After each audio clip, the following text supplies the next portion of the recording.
ERP Cloud has a unique process that all practitioners need to understand in order to meet your security and compliance requirements.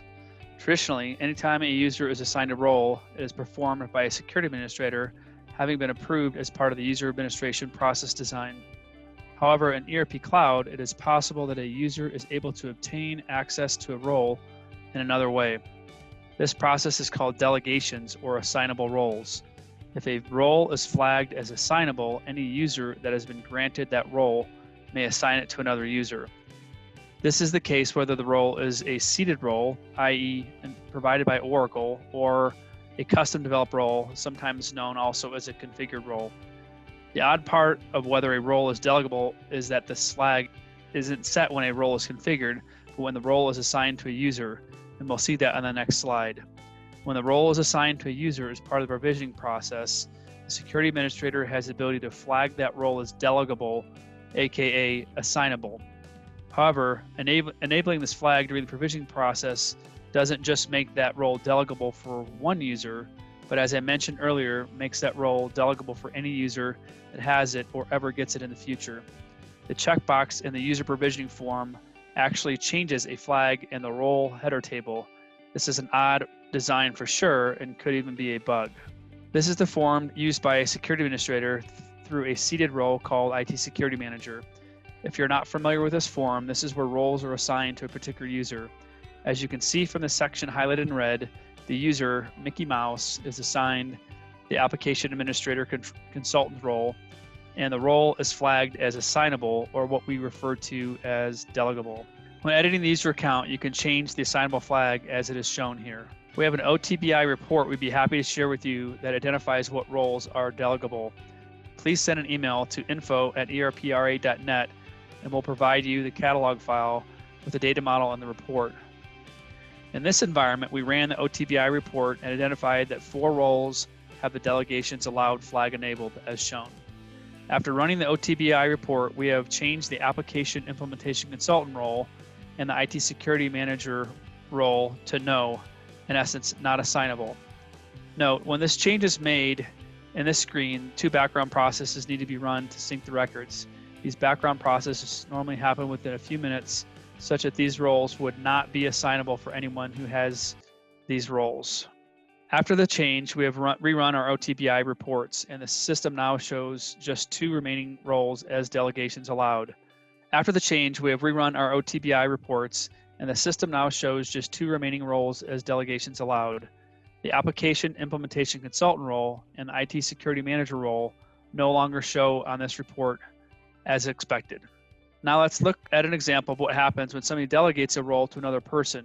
In our example, the account for our practice manager, Donna Curtis, will be used to delegate the supplier manager role to the user ERPA.test. Before the role is assigned to ERPA.test, you can see that the only roles assigned that user are accounts payable specialist and the employee role. Both are seeded roles. The ability to assign a role to another user is available via the seeded employee role and is accessed via the Roles and Delegations link. We are now signed in as Donna Curtis, who has several roles assigned, including the supplier manager role that is available to be assigned or delegated, as we saw on the earlier OTBI report. Role delegation is done by pressing the plus button or create button in the roles delegated to others area, as shown in the highlighted area. When identifying what roles can be delegated, you can use the drop-down box to identify what roles are delegable or start entering the role name. We have entered the supplier manager role here. The start date field defaults as the current date. The end date field can be populated or left blank if the delegation is permanent. The user to which we delegate this role is entered in the delegated to field, which shows the first name ERPRA and the last name test. Once this record is saved, the role becomes immediately available to the person to whom the role is delegated. Note that approvals can also be delegated to others, but that is a subject for another video. We have now gone back to the Security Console on the IT Security Manager role. You can see the Supplier Manager role shows up to be used by ERPA.test. A couple of important things to note. First and foremost, the assignment of this role does not show up in any audit logs. Normally, a role assigned to a user would show up in the audit history if you have enabled the audit policies related to platform security services. The audit policy for platform security services does not record this role assignment which is where we'd expect it to show. Second, the person that delegated this role can also revoke it. The revocation of this role is also not in the platform security audit history, audit logs. And then third, even though this role is showing as assigned to ERPRA.test, and it looks like any other role assigned to it, that person cannot delegate it to another person.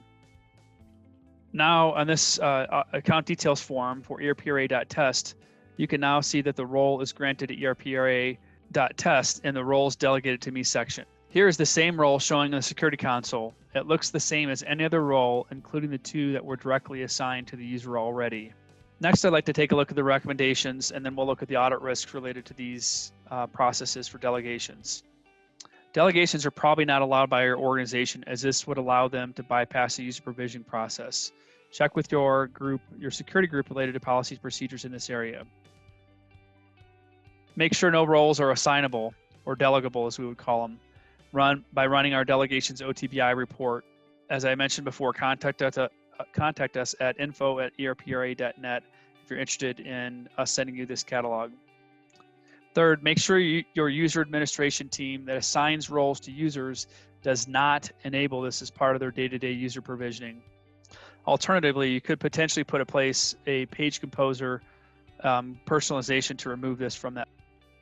Looking at our next recommendations, our next set of recommendations relates to monitoring roles that are delegable and whether or not somebody can actually delegate them. As of 20B, this ability is contained in several roles. Those roles should be customized to remove this ability. The ability I'm referring to is that roles and delegations link that we saw on the earlier slide. Even if you currently have no roles that are delegable, remove the privilege that provides the roles and delegations link so that users don't have the ability if a role becomes delegable in the future. Next, I'd like to talk about audit risks. As of 20B, I can't say there are good options if an auditor identifies that roles have been flagged as delegable. It could cause your user provisioning controls to have a control deficiency and may be deemed as not reliable. Make sure you have strong mitigating controls in place. Next, let's look at the mitigating controls that you potentially could be relied upon. The challenge is to avoid a control deficiency, your user provisioning process must be perfect. Make sure your user administration team is trained, not setting this flag as part of their procedures. Regularly run our OTBI report and save the reports as evidence. Hopefully they will never come back with any results because no roles will be delegable. Customize all roles, needed to remove the privilege as we discussed in the last slide. Regularly test your role design to make sure that no one has that privilege to delegate one of their assigned roles if a role becomes delegable. Finally, in terms of mitigating controls, you want to regularly test your role design and make sure no assigned roles have the privilege to delegate one of their assigned roles. ERP Armor, our rule set, can effectively test your role design for this and many other sensitive access risks. Make sure you also do proper patch impact analysis to test changes to roles on a quarterly basis as Oracle upgrades your system. This will make sure that the flag doesn't become enabled and the privilege to delegate roles does not become available to any users.